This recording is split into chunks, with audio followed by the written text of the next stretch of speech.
Welcome to NJPACCI. At the New Jersey Pan-African Chamber of Commerce and Industry, we believe in the power of unity. Together, we grow, we build, and we succeed. As a community, we uplift businesses, support one another, and create a legacy of prosperity for generations to come. This is NJPACCI.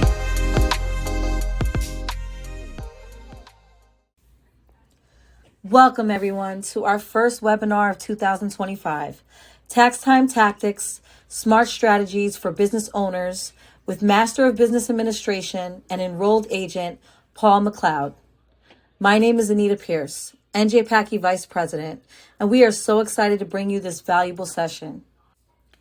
At NJPACCI, our mission is to support and empower businesses within the multicultural community by providing resources, training, and networking opportunities. Today's webinar is just one of the many ways we aim to equip entrepreneurs and business owners with the tools that they need to succeed. If you'd like to become a part of our growing community, visit njpacci.org to learn more about our mission, membership benefits, and upcoming events. We'd love to have you join us in fostering business growth, networking, and economic empowerment. Also, be sure to follow us on LinkedIn, Facebook, and Instagram. And don't be shy about sharing our posts to help spread the word. Before we dive into today's discussion, I'd like to introduce our president, Arnold Hertalt, who will share a few words. Good evening, everyone. Good evening. Thank you for joining us at this very important meeting, strategy session with our accountant, Mr. McCloud. We know that situations coming up soon where we have to file our tax returns, and there are other in the process also in planning businesses. It's important to have guidance from professionals. As you form a business, for example, do you form it in New Jersey or Delaware or all kinds of other issues? So we have Mr. McCloud with us, and he's a resource person where we have worked with him for a long time, and we're just so delighted that such a capable professional can be here with us, taking his time. We do really appreciate you taking your time also to participate with us in this and other seminars we're going to conduct as we go along. Thank you. Thank you, Arnold, for those wonderful remarks. And now it is my pleasure to introduce a distinguished member of the NJPACCI board, Mrs. Dinah Parker Todd. Good evening, everyone. I have the privilege of welcoming our accountant, Paul McCloud. He is an M.B.A. EA and is an accomplished accountant and owner of the Fiscal Network Solutions, LLC, with expertise in both business and personal accounting. His firm handles diverse financial needs. Paul has significant experience working with the Jewish Renaissance Medical Center, Jewish Renaissance Foundation, the Boys and Girls Club of Perth Amboy, and the New Jersey Pan-African Chamber of Commerce. His career spans works on personal and business tax issues, nonprofits, and for-profit organizations, with an experience of overseeing budgets surpassing $15 million, skilled in state, local, and federal agency collaboration. He excels at incorporating best practices to boost businesses and their bottom line. Please take notes, write down your questions, hold them until the end of the presentation, and Mr. McCloud will have a Q&A at the end of his at the end of this presentation. Thank you. Thank you, Mr. Dinah. McCloud. Yes, thank you, Dinah. I'll also like to thank the NJPACCI for inviting me. I think smart strategies for business is very important for business to understand the finances, understand taxes, understand their financial position, And what I want to do is I want to go over a couple of slides uh, to help business owners, help individuals understand their tax position. And then after the slides are over, I'll open it up for anybody who has questions. I'll give my contact information in case anybody wants to reach out to me, and help you if you need any further assistance. So with that, I will start. So, like I said, the presentation, Tax Time Tactics, Smart Strategies for Business Owners. And what we're going to do is for the discussion points, we're going to talk about a few different items. We're going to talk about business structures. What we're going to discuss is what's the proper business structure for your particular business. There's many structures out there, and there's many structures to choose from. So you need to always make sure that you have the correct business structure for your personal situation. Uh, we're also going to talk about record keeping for businesses, ways to reduce your tax liability. Also, you need to decide, is this something that you do yourself or do you use a tax professional? And also do what to do if you're contacted by the IRS. So all these topics are important things that business owners and individuals need to think about when it comes to taxes. Business structures. So like I said, there are different types of business structures out there, and choosing the right one is always key. It can have very significant impacts on the amount of tax liability that your business may face. Uh, so the first type of structure is a sole proprietorship. And generally, a sole proprietorship is an individual who just forms a business or just starts working. Maybe they don't go through the process of going through the state. They just have a little side hustle, and you just collect your money from one or two clients and have a couple expenses, and you file a tax return. Uh, and there are some benefits and some disadvantages to having a sole proprietorship, which I will go over. Uh, so one of the key structures of a sole proprietorship is that the income expenses are reported on the Schedule C, and that Schedule C income is reported on your tax return on your 1040. Uh, they are very easy to form, but the disadvantage to a sole proprietorship is that there is unlimited liability. So if you have a sole proprietorship and you are doing a service for somebody, and let's say that person decides to sue you, it's unlimited liability. So they can come after your business, they can come after all your personal assets. So this is one of the most riskiest structures to have. I don't usually recommend this type of structure for individuals unless you have a very small business with a very risk threshold. The next type of structure is limited liability company, LLC. Most individuals um, do have an LLC, and it's very similar to a sole proprietorship. The main difference is the LLC is formed through the state, so you have to go through the state. You have to file some documents. They let you form your business. One of the advantages of owning an LLC is that the liability is limited. So unlike a sole proprietorship, you have unlimited liability. With an LLC, the liability is limited. So, like I said, the same scenario, if you're doing a service for somebody, they sue you, uh, technically they can only go after the business assets. They can't come after you personally unless you do something egregious. But generally it's limited to the company. The next structure is a partnership. So it's similar to an LLC. It's just with multiple members, same structure, same liabilities. Um, the one difference with a partnership is that instead of filing a Schedule C, you file a what is called a 1065 form, and that's the business has to do its own tax return at that point. So, and like I said, same protection as an LLC.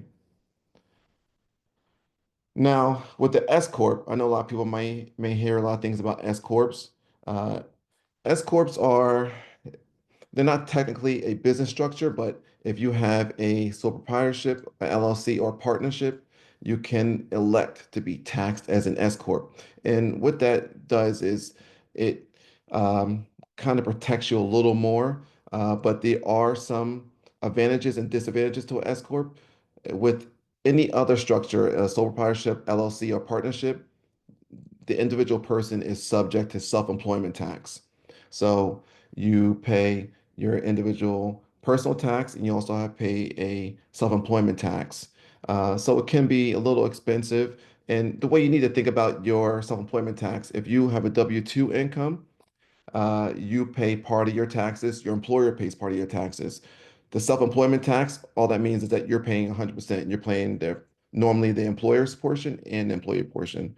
So I usually don't recommend anybody forming an S corp unless you are netting at least $100,000 because they are a little more expensive. Like I said, the business has to get its own tax return uh, and some insurances, things like that, and it's a little more expensive to maintain depending on what state you form the business.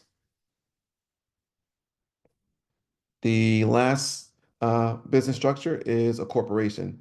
So this is the most expensive type of structure to form, but it has the most protection.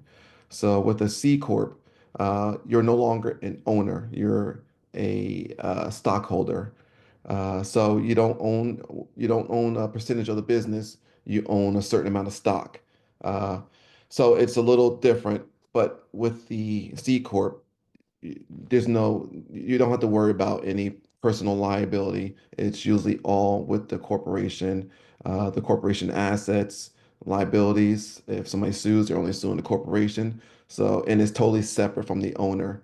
Uh, Now, just so I know, a lot of business owners, if you have a small business, you form an LLC, um, if let's say you have an LLC and you want to go get a loan, a lot of times a bank will ask you for your personal information because with the LLC, the owner is the business technically. With the corporation and the S corp, it's a little different. They normally won't ask you for the owner personal information if you're going for a loan because the corporation and the S corp are standalone businesses.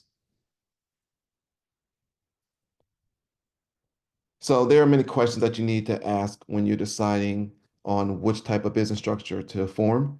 Um, you need to know how many owners.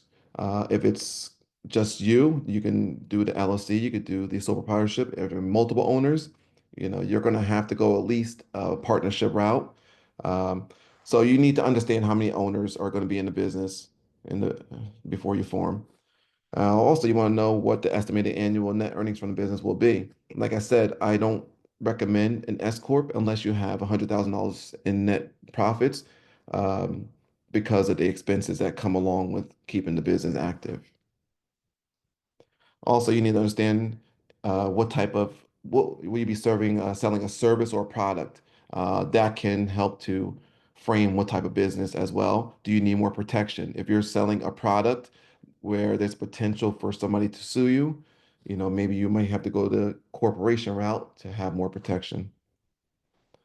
And also, is this just a side hustle or do you plan on making it a full-time job? If it's a side hustle, maybe you want to go the LLC route. If it's a full-time, maybe you want to do an S corp or a corporation. So there are many questions that need to be answered before you form, just to understand which structure is right for you. Next, we're going to be talking about record keeping.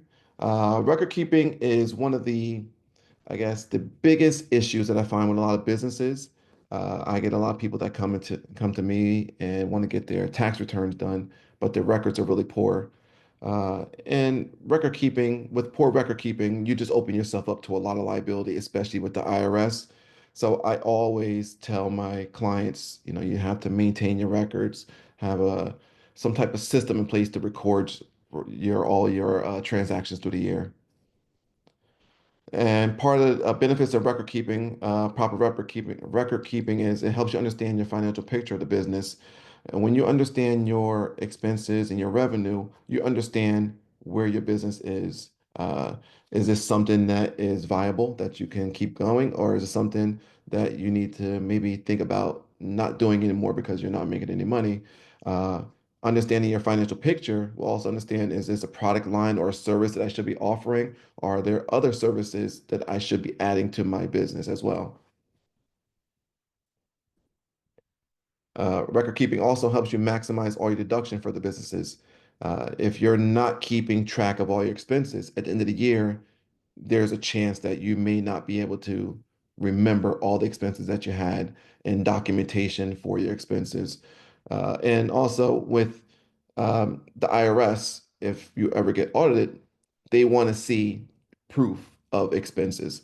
So it's always good to keep good records to, first of all, maximize your deductions and also to help secure business in case of IRS comes, which is here. So if I've been through plenty of audits where the IRS has come in and said and asked for proof of documentation. And if you don't have the proof, they will not allow certain expenses. So it is always beneficial to have some type of documentation. You can always keep the receipts, but they will also allow you to have electronic documentation as well. So you always want to protect yourself, protect your business, just in case the audit happens. You never know when an audit can happen. The IRS can come knocking and say, we just want to see, on your tax return, you had said that you had $5,000 in software. Can you show me proof of that? You're going to have to show proof that you had that expense through receipts or through some type of um, other records. And if you don't have it, they're just going to disallow it. Uh, and they're going to say you owe tax on the money that you claimed, that, on the expenses that you claimed. So it's always good to keep those records. So when it comes to documentation, there are certain documents that you want to keep. So you always want to keep document relating to any payments that you do receive. You want to, usually at the end of the year, you're going to get a 1099. But I always tell my clients, keep copies of the checks that you receive, because businesses can make mistakes when issuing 1099s. Somebody could say they paid you $100,000 when technically you only got 50. So you should always keep that information just so that you're not paying out in more taxes than you have to. Like I said, you want to keep all receipts for all expenses. And I always tell my clients, keep them for at least 3 years. Uh, Technically, you have 3 years to file a return, and IRS has 3 years to come after you for an audit after a return is filed. So I say keep it for at least 3 years. Keep it longer if you can, but at least 3 years. But you always want to make sure you have copies of all expenses. And one of the key areas where most people miss deductions is mileage records. So if you are a sole proprietor, if you're a LLC, most people don't realize that you can deduct the miles that you drive on your car.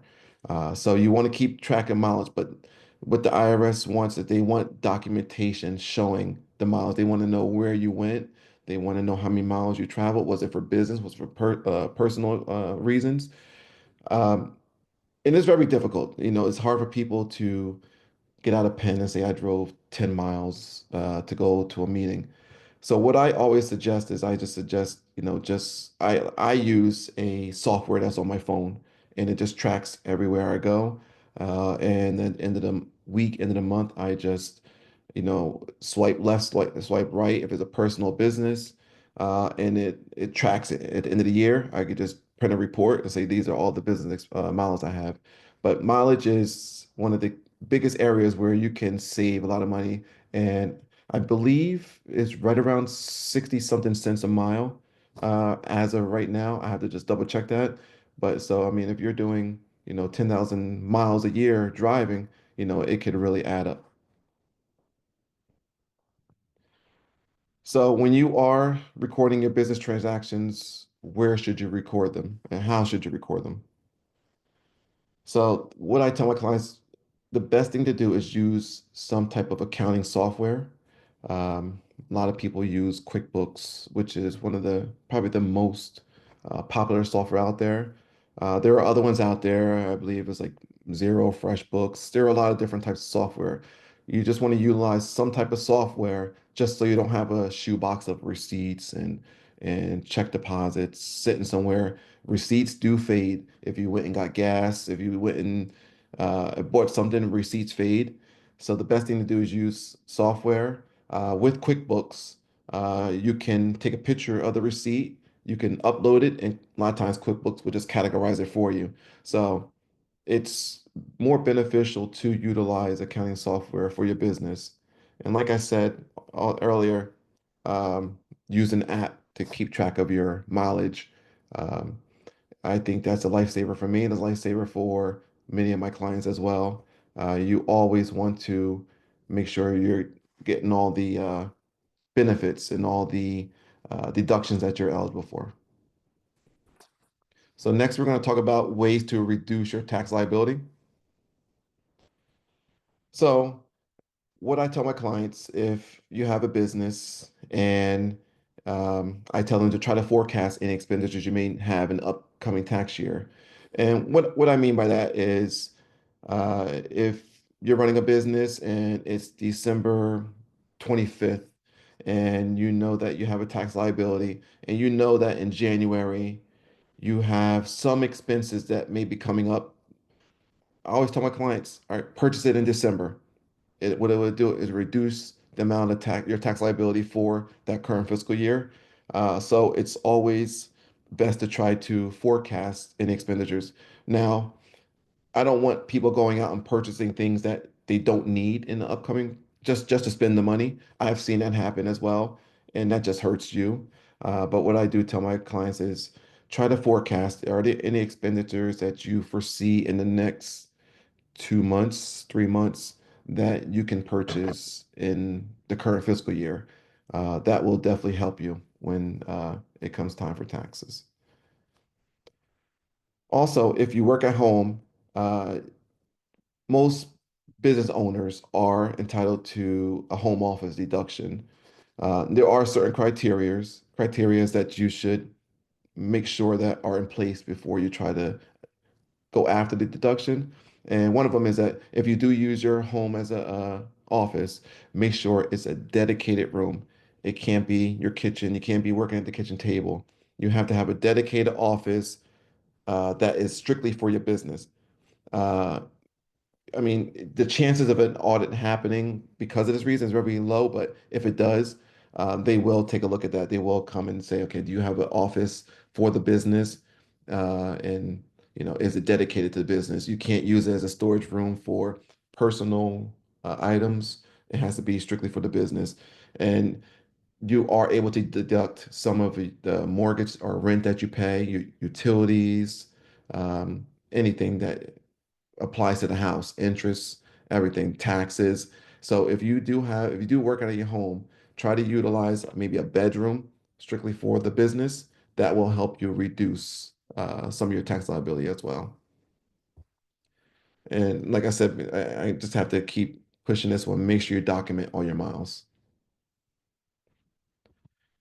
And also meals. So what I see is a lot of people are constantly buying meals through the business. And what everybody needs to understand is that meals are not 100% deductible. So I have clients who may spend $10,000, $20,000 a year on meals, and it's not 100% deductible. Meals are usually 50% deductible. So if you spend $20,000, $10,000, you can only legally deduct half of it. And you can only deduct the meals that are spent for business purposes, such as going to meetings with clients and things like that. So if you're just going out and running out and grabbing something for yourself to eat for your lunch, that's not deductible. But uh, I need people just to pay attention to this particular category.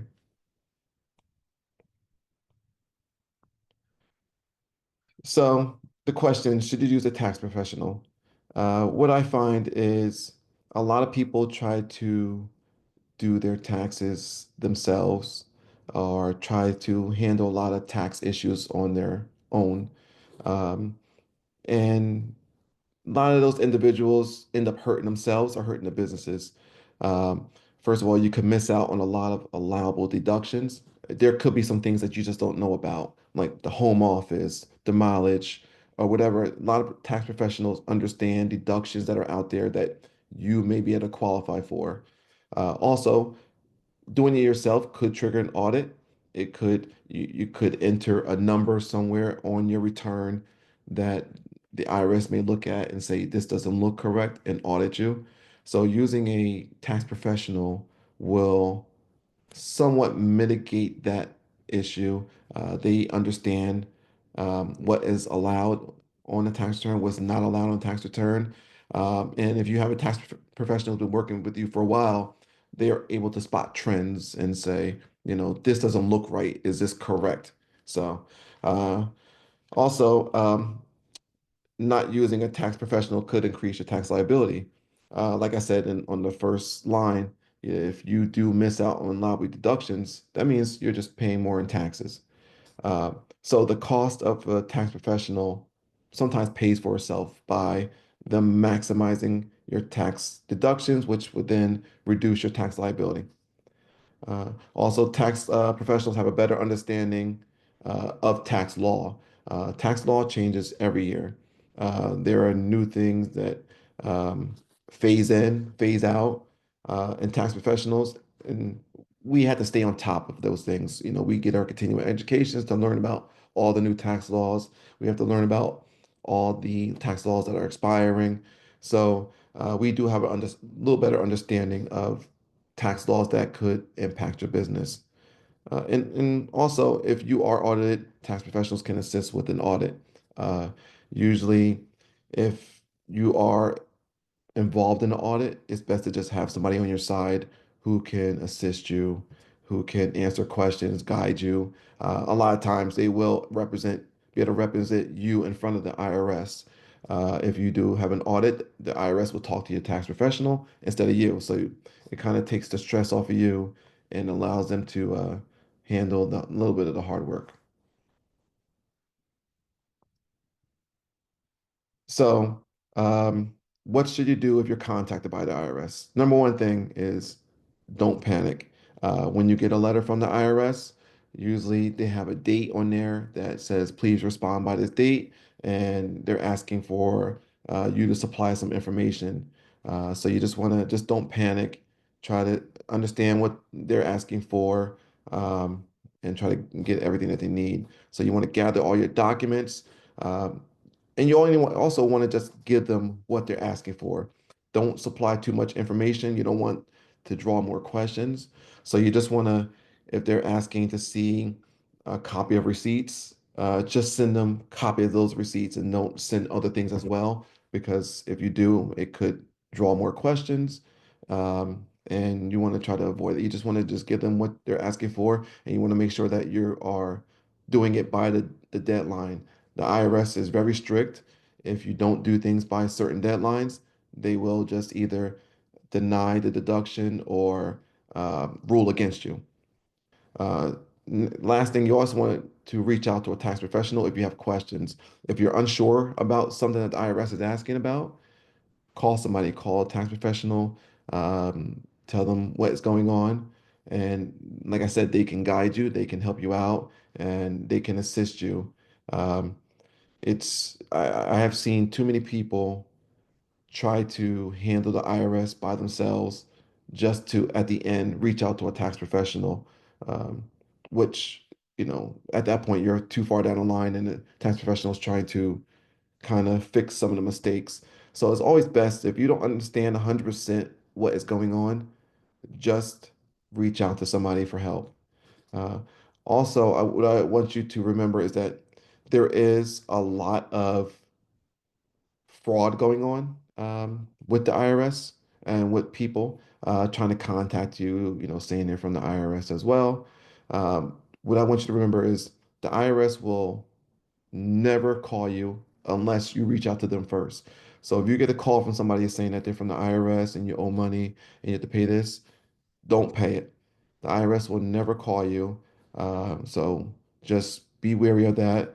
Um, and if somebody's demanding money right away, it's definitely not the IRS. The IRS would never do that. The IRS will always send letters, and they will always send letters to the last address on file, and which is usually the tax return, last tax return that you submitted. So if you do get contacted by the IRS, just ask them for letters, hang up, and call the actual IRS number and give them the information.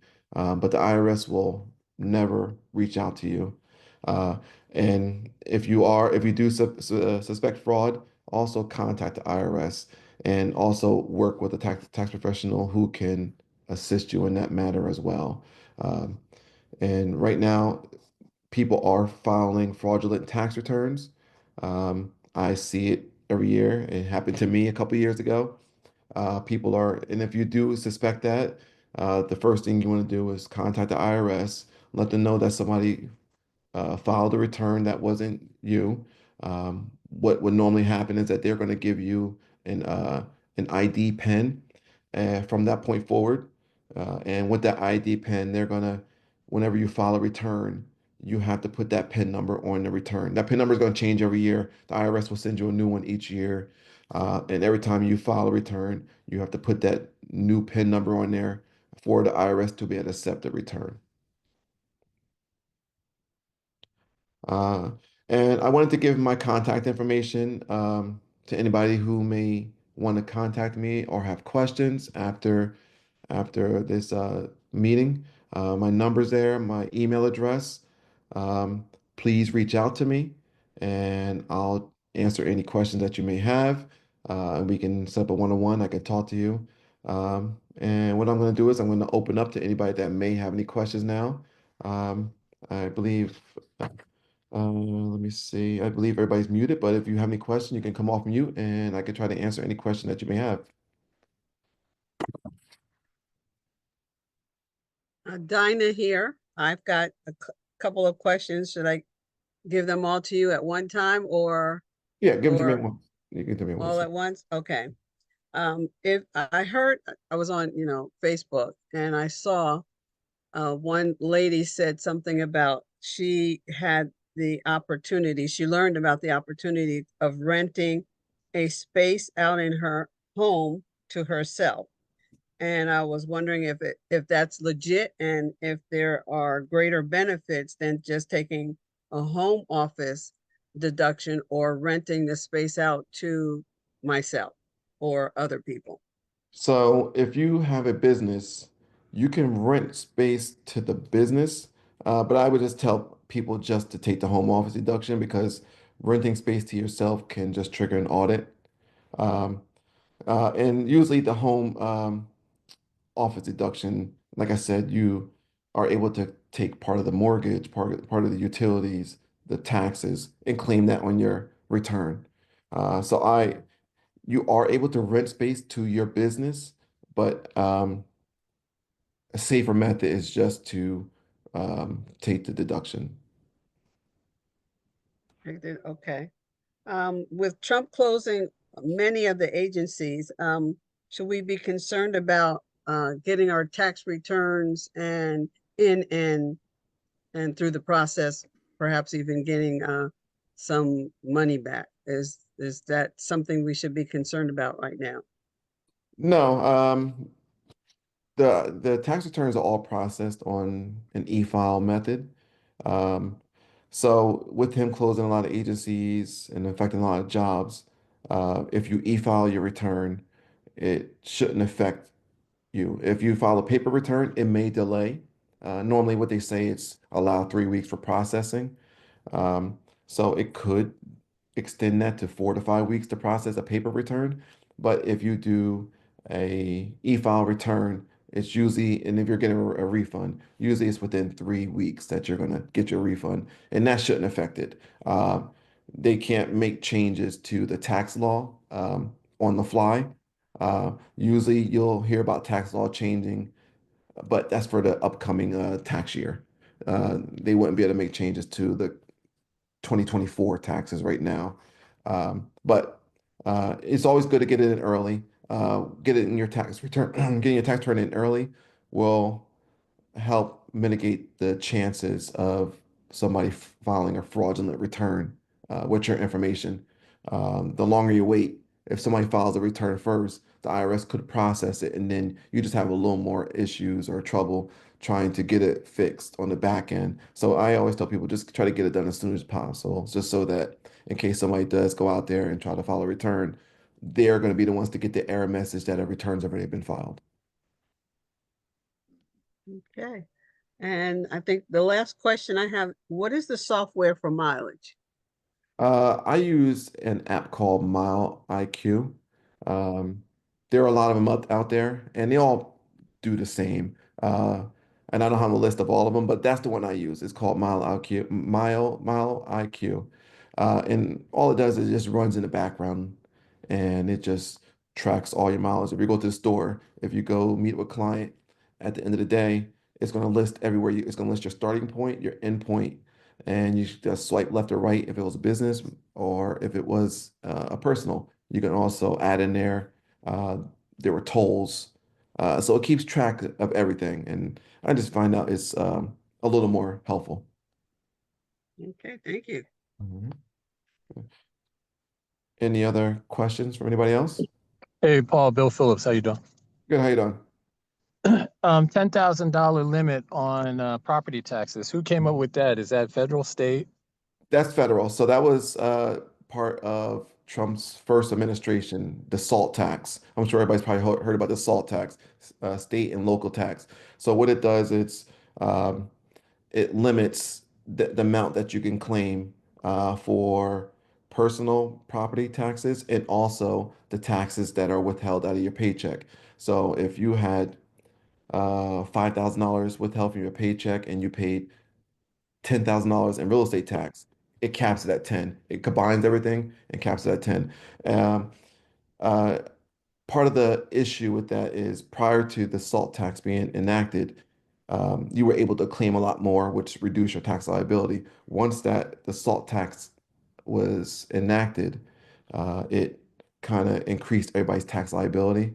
I always hear that they're going to try to get rid of it, but I haven't. It's still enacted. So right now, it's just $10,000, and that combines all your personal property taxes and taxes that you pay out of your paycheck. It's all capped at 10,000, no matter how much you pay.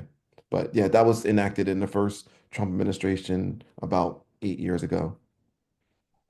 Yeah, because it sucks. Because in Asbury, I pay like $13,000 in taxes, going to 14,000. I can't claim the other 3,000. No, you can't claim it. And then, like I said, if you work for somebody, if you're on a W-2 employee, you can't claim those taxes that you paid to the state. In the past, you were able to because it's going to cap you at $10,000.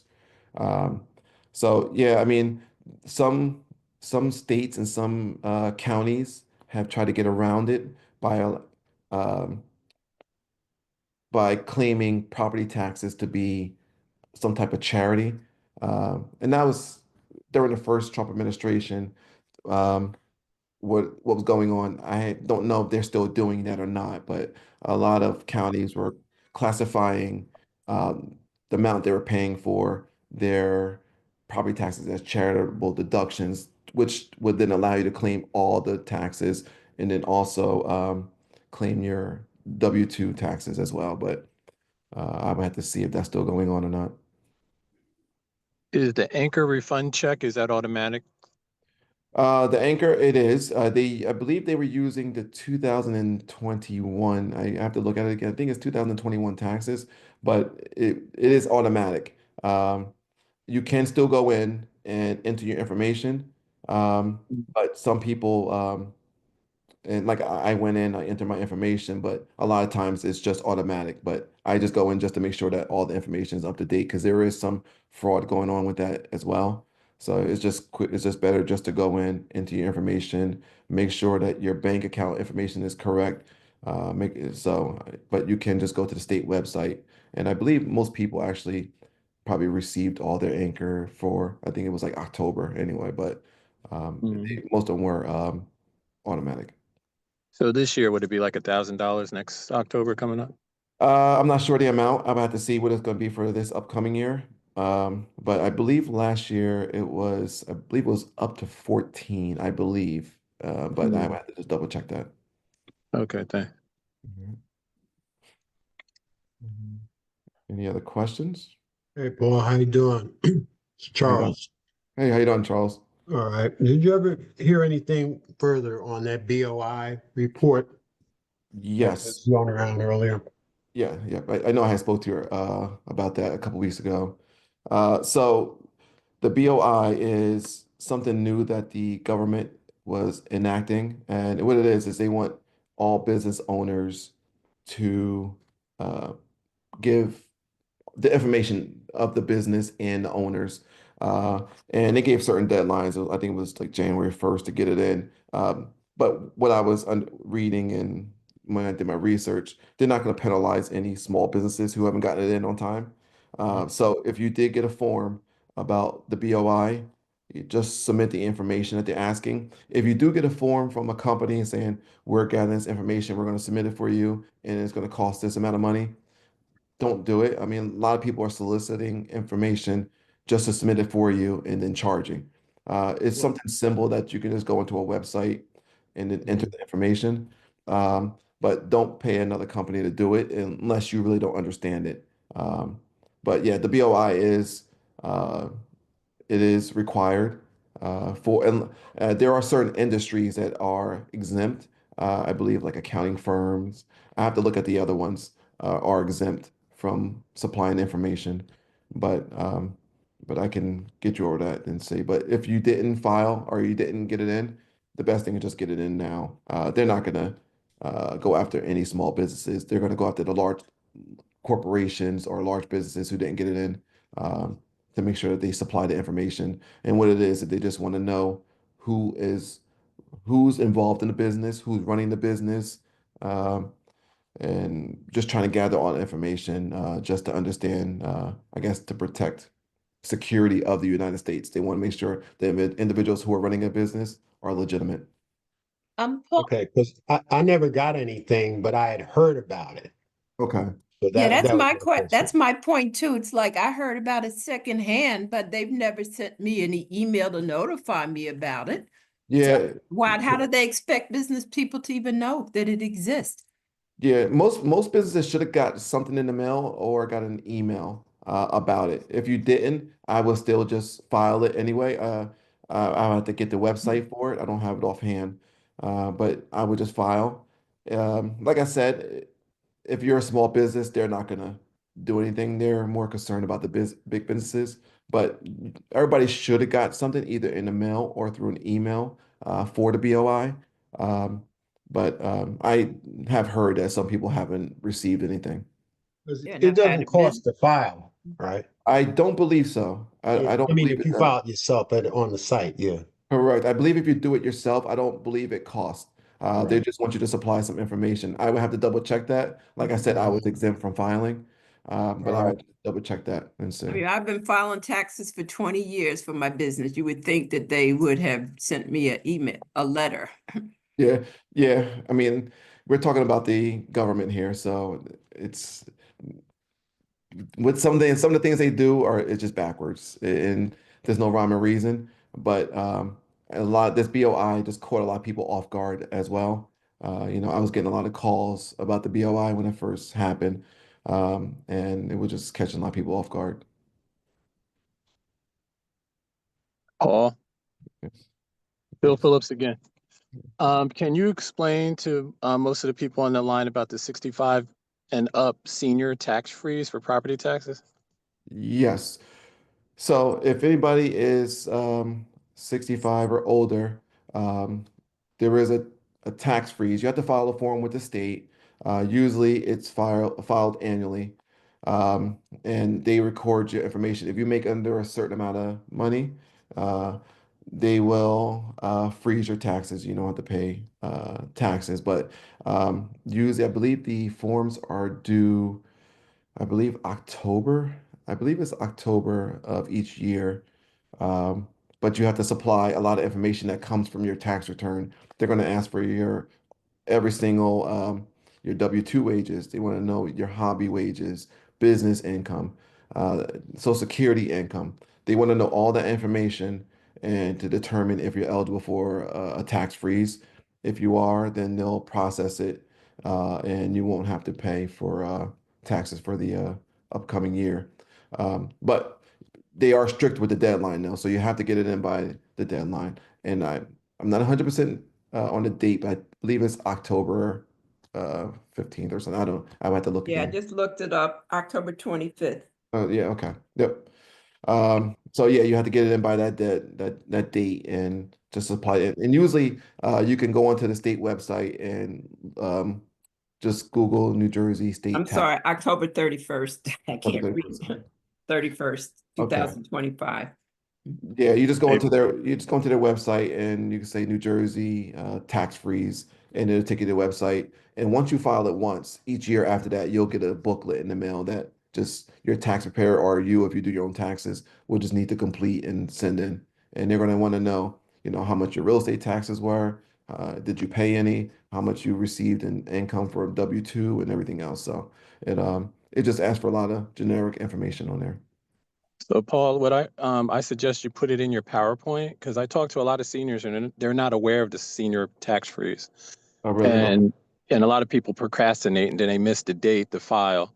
And Okay. then when you try to talk to the municipality, they all like just point you to the flyer of the anchor and the tax free, and they tell you to call this tax board. They Right. never tell you like anything at the municipality level. So Mhm. then there's confusion. Does somebody, like one time I heard that some of the seniors pay it and then they get the money back as a rebate, or do they not pay it after they apply? So how does it work? I Do you believe, know? yeah, I believe you don't pay it, but I would have to just double check it and see. Usually, I'll fill out the information from a lot of my clients, Mhm. and I don't think they pay it, but I might have to just double check it and see. Yeah, because you get a lot of misinformation. Some people say, "Oh, you pay it, but you get it back at the end of the year." Like Yeah, it doesn't make sense. yeah, no, I believe you don't pay it, but like I said, I would just have to confirm that. It'd be good if you put it in your PowerPoint because, like, a lot of seniors don't know about it. I Okay, educate a lot of seniors about it. okay. Mhm. Mhm. Paul, at what point do you have to be concerned about estate inheritance tax? So, with the federal, I mean, a lot of us probably won't hit that. I believe it's like once you hit $13 million in Oh, total value, um, then that's when the estate tax kicks in. With New Jersey, a lot of us, it won't be affected by a lot of us as well. We have to supply the information. Certain people are going to be exempt from it. If you're a sibling or a parent, you're going to be exempt on New Jersey. But if it passes down, I believe further than that, those individuals may have to pay tax on any type of inheritance. So if you're a cousin um, or just further down the line, I think you're going to have to be subject to it. But if you're a brother, sister, a sibling, or a parent, you're not subject to it. But for the federal, it's like 13 or 14 million dollars. It's way up there that you won't be subject to the tax. Hey, so Paul. Yes. Okay. I can answer that too. I have a client. She was gay. She died. She was a teacher. She had Mhm. no kids, but her brother lived in Virginia, so they classified the brother as a Class D or a Class Mhm. C. So he Yeah. had to pay like $25,000 in inheritance taxes Yeah. because he was Wow. so far away from her. But if it was like if she had children or a husband or something like that, they wouldn't have had to pay taxes. Yeah. I mean, if I don't know why they would consider him a class D. Yeah, that I might have to find out and see because normally, if you're a sibling or a child, you shouldn't be paying estate tax. I mean, for federal, it's nothing, but for the state of New Jersey, yes. I mean, and just because you're far away, I mean, I would have to just double check that and see. Yeah, it I've was her brother. It was yeah, her brother, and he had to pay $25,000. yeah, I've had a few of them. I mean, all my clients have lived in Jersey and their siblings have lived in Jersey. So I have to just double check about if they lived out of state, if they charged it. Um, but yeah, that's that's weird that they would classify him as a class D for that one. so is it this, how about gift tax? How much can you give your child before he has to pay taxes on the money Uh, you get? it's right around 14,000, I believe, per year. 14 But per year. yeah, the exact number I can tell you, but it's right around 14,000. It goes up each year. Okay. It goes up a couple $100. That's why it says around 14 because I gotta get the exact number. Um, Okay. so if you're gonna give your child money, what I always tell my clients, there is a way around it, a legal way around it. You can, if you need to give your child $60,000, $50,000, do it as a loan and forgive 14,000 or whatever amount each year until it's gone. So there are ways around it, tax strategies so you don't have to pay the gift tax. And it's not the person receiving the funds, it's the person who gave the funds that's subject to the tax. So give it as a loan and then forgive a certain amount. Each year you give the limit each year, and just remember, if you're married, so if it's a husband and wife and they give $28,000 to somebody, it's Mhm. 14,000 per person, so you can forgive that 28,000 because it's each person. So Okay. it's not just 14,000 just for the person that you're giving it to, it's who is coming from. 14,000, I can give 14,000 and my spouse can give 14,000 to our child, so that's the way it works. Okay. Thank you. I have a question from someone who had to leave. Um, she wanted to know when is the right time to take Social Security? I mean, that's gonna vary depending on the person. Um, so what I tell my clients is I always say take it early. I mean, the reason why some people may say no, I don't want to. I'm gonna wait because I'm gonna get more if I wait.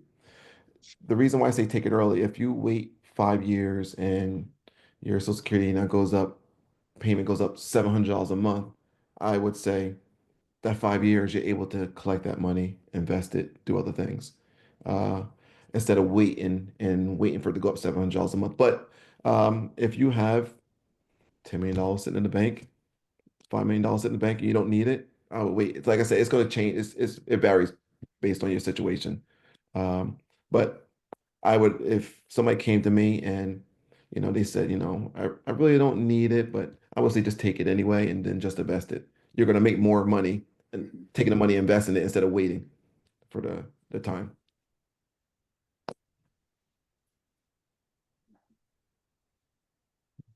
Any other questions? I have a comment, Bill Phillips. I think Donnie asked a question about the gift tax. My Mhm. grandfather, he had a account, and he put me on his checking account. And when he died, I just took over the checking account, so the money didn't even have to be gifted to me because I had control of it already. Technically, they can call that, A gift. well, But he but he had me in well, the will. I was the person in the will, but he gifted everything else to me while he was alive. But I didn't even know how much money he had into the account. But mhm. I used it for his funeral expenses like that. Well, usually on the like I said, the federal is $14 million. You don't have to file an estate return if unless it's like Mhm. $14 million. But for the state, you are able to claim like funeral expenses, but they would expect you to put those funds, the amount that was in his checking account, on that estate return just to see what his Mhm. assets were. Uh, Mhm. Technically, it was his, it wasn't yours, so they could say that's his money, not yours. Um, but I mean, it's Yeah. Yeah, yeah. he put me on a joint account like 5 years before he died, though. So I never even looked at it until he Oh, died. really? Okay. Yeah, yeah. It's something. One of the other mistakes that I see happening, what a lot of older individuals do, is that they put their children on, give them the house while they're still alive, which is the biggest mistake that you can make. So if you have a parent or you have somebody that has a house and they say, well, I'm going to give you the house, so I'm going to put it in your name now. All that's going to do is cost you more money in the end, and I'll explain why. If they own the house, if they purchased it for, let's say, $200,000, is worth $500,000 right now, and they put you on the house. When they pass away, your basis in the house is 200,000. But if they wait until they pass away to give you the house, you get what's called a step up basis. So now your basis in the house is 500,000. So if you go to sell the house, uh, and if your basis is 500,000, you only pay capital gains on anything over 500. If they put you on the house while they're still living and you go to sell it, you're going to pay capital gains on anything over 200,000. So it's just, it's definitely to have some good estate planning. You just want to make sure. I see that happening a lot where individuals just they put, you know, the house into their children's name before they pass away, and all it does is just cost um, the child money after the death because when that child goes to sell the house, they're paying capital gains on more money. So it's just something to keep in mind. So how do you do that without probate? I mean, that's what we're trying to do is you get around probate. Well, I mean, the way you get around probate is to have a good will. If you have a will, estate planning, just to avoid probate, because probate, it's going to get tied up in the state. The state is going to tie Uh-huh. everything up for a long time in probate. So you want to make sure you have a will that's clearly spelled out, to say that my house goes to this individual, whatever it is. So you want to have like a good will in place to help avoid probate. Um, once, uh, once A they will get or I'm sorry, a will or a trust. Yeah, you want to have something in place that spells out who gets what. Uh, once it goes to probate, the state could tie it up for a year, um, and then the state decides who gets what happens to the asset. The state could say, "I want you to sell this house," and then we'll take the proceeds and split it. So it's always good to just keep the state out of um, all the affairs and just get a goodwill, a trust, and put everything in place. Mm. Well, recently I went to KK Daniels because my aunt died and she had a will and my uncle had a will. He died before her and it was drawn up actually kind of wrong. And when the Mhm. son took over as the trust as executor, they Mhm. forgot to put him down that he served without a bond. So he Mhm. had to pay $1,200 to the county to be the executor. He was kind of upset about that. But Yeah. they protected each other. If the husband and wife die first, they had that correct information. So Mhm. KK looked over the will and she was saying it wasn't numbered correctly. The you have to make sure that the witnesses have their address in the will. Mhm. And she told me that it was best to just have a will. She said, I could do a trust for you, but you'd be wasting your money. She said the will protect you. Yeah. And, it just has to be fine tuned and, really, tight. Yeah. Yeah. Will's the best thing that you can have because it's going to spell things out a little more clearly and it will protect you a little better. But the will's the best thing to have. Well, and then also, if you do have a will, just make sure you review it annually, just in case something changes. If somebody that's in the will passes away, you know, you wanna change it if that person is no longer around. Um, so it's always good to have the will and then update it annually. Hmm. Mhm. I'm 10 years in probate, so I get it. Yeah, yeah. Like I said, the state will tie it up. Yeah. Uh, yeah, they will tie it up. That's a long time. That's the longest I've seen or heard about, but yeah, they will tie it up. So, Okay. Are there any more questions? I have a question. Okay. Who's mm, speaking? My name is Max Williams. I live in Okay, Eatontown. Max.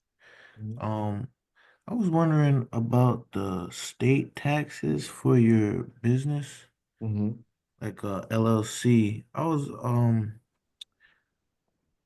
like trying to file it myself, but first I'm just trying to find the right website. Like you for a business, do you only make estimated payments or can you find out like how much you owe and like there's a website to like pay it There's a website for to the pay court tax. Yeah, for the this court. website. So with a LLC. a partnership, a sole proprietor, the business doesn't pay taxes. All the taxes flow through to the individual. So it's the individual. So with all three of those types of organizations, actually with also with the S corp, with all four of those type of businesses, they flow through to the individual, and then the individual But pays. for example, like sales tax, how do you Oh, that's different. Yeah, pay that? sales tax is different. So sales tax is you're paying tax on income that you received and sales tax that you collected. So if you have a business, I'm not sure, it has to be set up correctly first with the state that you're going to collect sales tax. Once you collect it, each quarter you have to do a report. It is on the website and it's an ST50. You have to do an ST50 form. So if you ever just Google New Jersey ST50, it'll take you right to the spot you need to go. But you have to um, put in how much you collected, how much gross revenue you had, how much gross revenue was subject to sales tax, how much Mhm. sales tax you collected, and then it'll calculate everything else out for you, and you just have to pay it. And when you do the form, it's going to ask you for payment when you do the form. You can't, I don't believe you can do the form without making a payment at the last step. Okay, So and you just do that every quarter, right? every quarter. It's due the 20th of the month following the quarter. So it's due January 20th, April 20th, July 20th, and October 20th. Those are the four due dates. What if you wanna like let's say you missed the date hmm Well, just uh you just file it. I mean, they could hit you with penalties and interest, but they're if you don't file it, and they're going to keep accruing. So you want to get it in as soon as possible. I have a all client now who was going through that and they missed a date and they got hit with a penalty and interest. If you do get hit with penalty and interest, I what I did was I filed a request to abate the penalties. And right. a lot of times they'll grant you a one-time abatement. So you may be able to request a one-time abatement if you never had it happen before, and just tell them like, and usually they want a good reason, like, oh, I was in the hospital or something big happened. But I just said, first-time business owner, didn't understand the tax laws. So that's what we claimed. But yeah, you can claim a first-time penalty abatement if they do send you a letter stating that, you filed, but you didn't do it on time, and this is your penalty. So. All right. And so as far as the just sorry, last question. Mhm. As far as like a LLC filing taxes, all a person would have to worry about with an LLC is making sure that quarterly the taxes are done right with the ST50 and then file your regular federal taxes. Just add the income from the business. And So if you have an LLC, what you're going to have to do is, I mean, you're going to have to do the sales tax, the ST50 form. You're going to have to do that. and that's But separate, right? that's separate. That's totally separate. When it Okay. comes to the quarterly estimated taxes, that's going to be based off of you and your social security number. So you're going to have to try to figure out what your net profit is for the quarter estimated Mhm. and figure out what your tax liability will be based off of that, and then pay that quarterly at the IRS website and also the state website. And if you have I mean, if you did I'm not sure if this is the first year Hold you on, you have your business. confusing me. You said right quarterly is for the state. No, no, federal as well. You have to Oh, do, so you yeah, have to pay federal taxes quarterly also? yeah, yeah, federal. If you don't pay your taxes quarterly, you will get hit with a penalty and interest when you file your return. If they say if you owe less than $1,000 at the end of the year, they don't hit you with any penalties and interest. If you owe more than 1,000, what they're saying is that you should have made quarterly estimated taxes payments, and Oh, they'll what yeah, form is that? well, you would so you have to estimate your I mean your quarterly revenue, your net profit, and Hmm. estimate what your tax liability would be on that net profit, and then just go to the IRS website and put in you want to pay your quarterly estimated tax. There's no form. It's just going to the website, logging into your account, create an account, log into your account, and just pay Okay. it. Or if you have, I know you said you're doing it yourself, but if you use tax software, a lot Yeah, of I times, use QuickBooks. what do you have? When you do your taxes, how are you doing them? Are you doing them? Are you Well, just yeah, I just started. TurboTax or something? Yes, yeah, TurboTax. So when you go into when you do your tax return, and let's say you owed, let's say $2,500 because you didn't do estimated, TurboTax should be able to spit out a form that's saying for the next year, this is what your estimated quarterly tax payment should be. It's going to estimate it. And like I said, if it doesn't, I mean, you can contact me. Okay. I do that for all my clients. If TurboTax will do the federal, quarterly estimated tax thing. it won't do it. It'll just give you a form telling you what the quarterly estimated tax payment should be if you filed with them in the previous year. Okay. Unless something changes. I mean, during the year, you can have a significant change, and TurboTax won't be able to pick that up. But and that's part of the benefit of having a tax professional because you can call them and saying you could say my income just increased $20,000. What should I be doing for estimated taxes? And that person should be able to figure that information out for you. But with TurboTax, um, if you when you did your tax return, they should be able to give you estimated tax vouchers where you could either mail the payment in or just go to the websites and pay it. But um, that any good software should be able to do that. Okay, so understood. Basically, federal and state should be paid quarterly. Correct. Yep. Okay, got you. And they're due on the 15th of the January 15th, uh, April 15th, July 15th, and I believe September 15th. I think those are the dates. Or I'm sorry, not July, June 15th and September 15th. So, so those are the dates that everything is due. Perfect, thank All right. Hey, Hi, Miss Max. Nicole. What was that? Hello? you. Hi. Yeah, Matt. Oh, I'll let her go. Good. It's okay. Go ahead. Hey, Max. This is Billy. You started exterminator business, correct?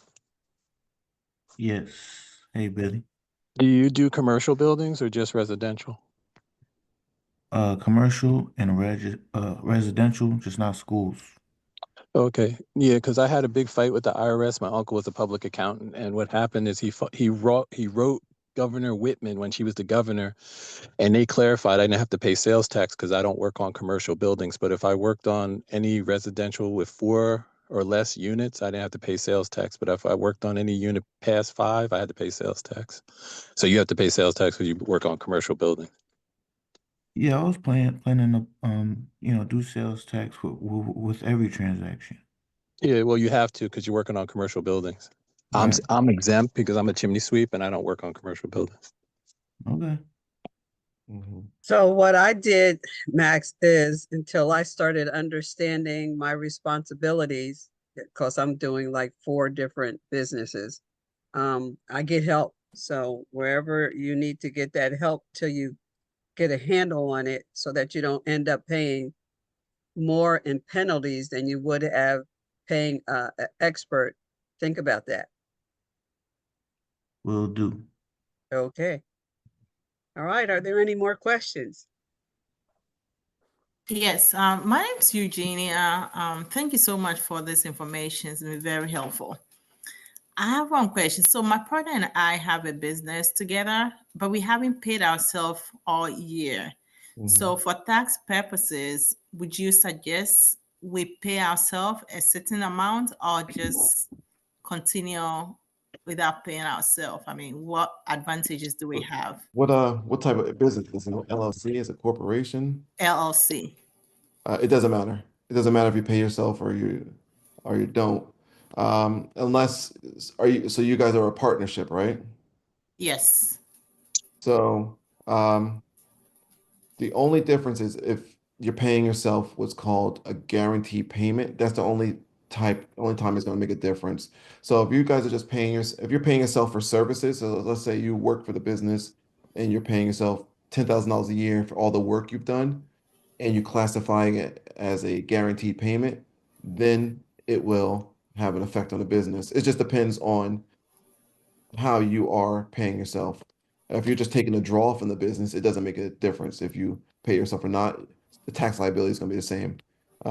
But if you pay yourself based on services and you classify it as a guaranteed payment, so you pay yourself a certain amount for the amount of work you're doing, and you pay your partner a certain amount for the amount of work he's doing, then it will have an effect on your tax liability and his tax liability or the partner's tax liability. So it's hard to answer the question without seeing the numbers, but in general, overall, it's best to just pay yourself if you're a partnership, pay yourself through guaranteed payments, and you specify it by just saying this is payment for services that I have done for the business, and this is payment for services that my partner has done for the business. And in that way, you're not paying tax on money that you paid your partner, and the partner's not paying tax on money that was paid to you. And that's the way it works out. Okay, thank you. Question. Mhm.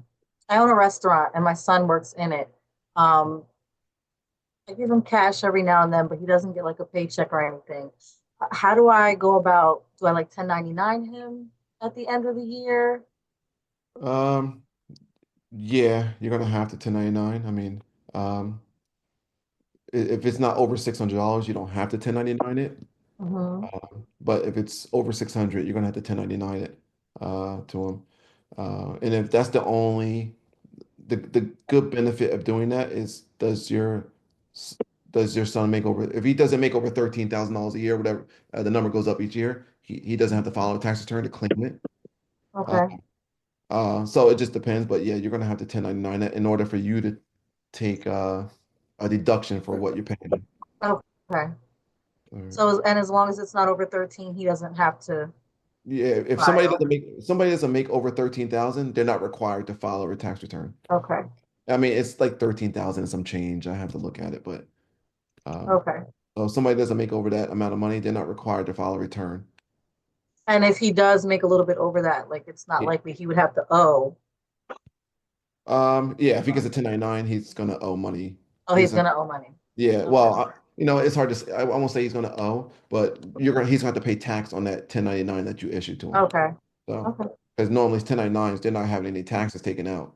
But once he files a return and claims the 1099 money and he makes over 13,000, Mhm.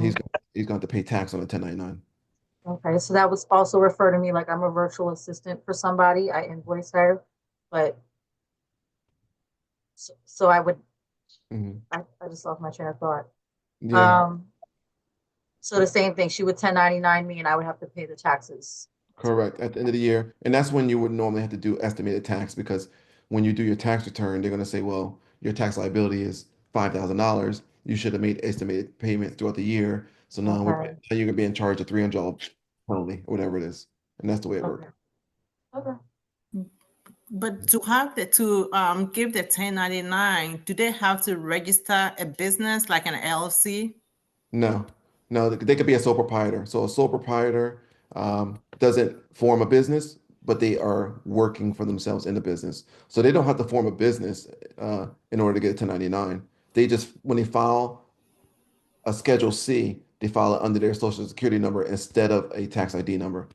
Got it. Thank you very much.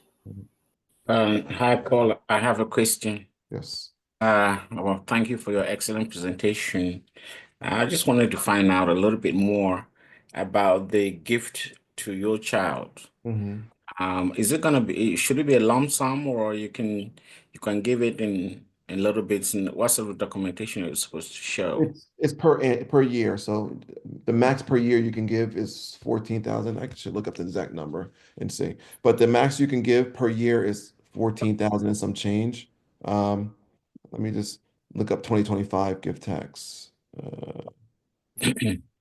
And does it have to be, what is the I'm sorry. proof? I'm sorry. I'm actually way off. It's more. They must have really increased. It's 19,000. Looks like.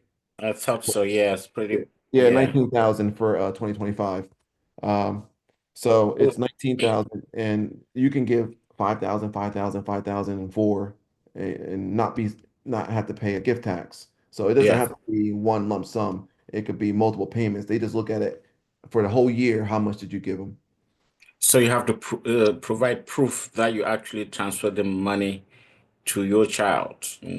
Maybe bank Well, I transfer, mean, or what is it? well, if the IRS ever somehow audits your child and they see all this money coming in and they say, what is Mhm. this money from? Oh, my father gave me, this money. They can say, well, that's a, gift tax. Uh, or that was a gift throughout the year. So we want to make sure you file a gift tax. But if it's not over $19,000, they don't have to file one. But that's Okay. I mean, that's the only time they would actually see anything is if the child actually gets audited or something like that, or if you get audited and they see the withdrawals coming from your account, and they might ask, "What is this for?" So Yeah, this way. because in my case, I have my son is in California, Hmm. and we do assist him for his rent because things are a Hmm. little bit tough with him. Hmm. So we send him some money to cover part of his rent and at times living expenses. So what do I do? I put together receipts from the check or his maybe his lodging receipt. Well, you If I have. don't. If you're giving, it depends on how you pay. If you're paying him, just transfer money over to him.